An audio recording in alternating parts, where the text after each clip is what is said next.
پاکستان په ډیره چټکۍ سره د افغانستان پر خاوره د کونړ په څو ولسوالیو کې د تاسیساتو جوړول پیل کړي دي، خو افغان حکومت یې لا تر اوسه په هکله چوپ دی. سلام او مینه ملګرو، هیله ده چې روغ او جوړ به وئ. درنو کتونکو، تاسو ګورئ دا وخت یاران پلس یوټیوب چینل.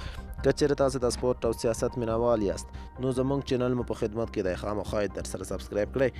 پاکستان له ډیورنډ کرښې را په دې خوا تاسیسات جوړوي، خو حکومت غلی دی. په کونړ کې پاکستاني پوځیان له ډیورنډ دې خوا ته پوځي تاسیسات جوړوي، خو حکومت پرې ځان غلی کړی دی. د کونړ د ولایتي شورا غړي او قومي مشران وایي چې پاکستان د ډیورنډ کرغړنې کرښې دې خوا پرتو 15 ولسوالیو کې پوځي تاسیسات، اغزن تار او سړک جوړول پیل کړي دي او کارونه یې مخ په بشپړېدو دي، خو حکومت یې پر وړاندې چوپ دی. د کونړ د ولایتي شورا غړي او قومي مشران ادعا کوي چې پاکستان هغه سیمې چې پخوا د جهاد مرکزونه وو اوس یې لاندې کړي دي او تاسیسات یې پرې جوړ کړي دي.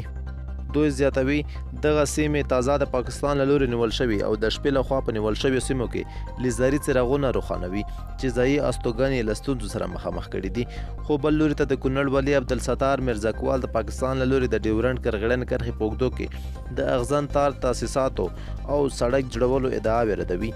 هغه وایي تر څو چې هغه په کونړ کې د والي په توګه دنده ولري، هیڅکله به پاکستاني ځواکونو ته د مخکې راتګ اجازه ورنه کړي. په دې وروستیو کې پاکستان د ډیورنډ کرښه باندې پرتو سیمو کې د افغانستان پر خاوره باندې زیات شمېر تاسیسات جوړ کړي دي.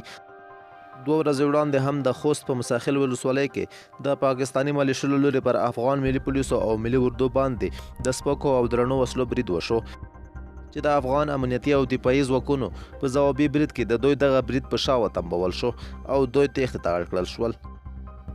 له بلې خوا په کندهار کې د سپین بولدک دروازه هم یو طرفه خلاصه شوې ده چې د پاکستان له لوري خلاصه ده، خو د افغان له لوري بیا بند ده. د کندهار په سپین بولدک ولسوالۍ کې افغان سرحدي مسؤلینو د پاکستان د هغه پرېکړې مخالفت کړی چې له مخې یوازې د یو طرفه لارې د خلاصون امر شوی دی.